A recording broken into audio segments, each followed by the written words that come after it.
எல்லாம் நிறைய பார்த்துருப்பாங்க.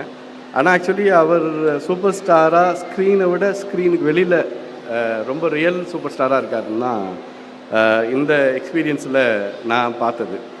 என்னென்னா வந்து ஒரு ப்ரொஃபஷனை எப்படி சரியாக பண்ணணும் அப்படிங்கிறதுக்கு இந்த ரீசன்ட் டேஸில் நான் ரொம்ப இன்ஸ்பயர்டாக பார்க்குற ஒரு பர்சனாக அவர் இருக்கார்.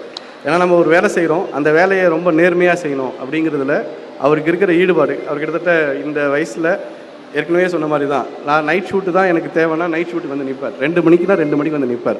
அதை நீங்கள் இன்றைக்கி மற்ற வளர்ந்துட்டு வர ஹீரோ கிட்ட கேட்டால் கூட நடக்குமா இன்றைக்கின்னு தெரியாது எனக்கு. ஸோ நம்ம இண்டஸ்ட்ரியில் நிறைய கேள்விப்படுறோம், நிறைய கேட்குறோம்.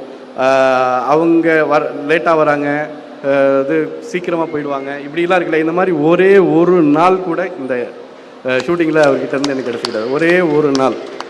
ஸோ அவர் வந்துட்டாருனாலே மற்ற எல்லாமே தானாக வந்துடும். அது அடுத்த ப்ளஸ்ஸு.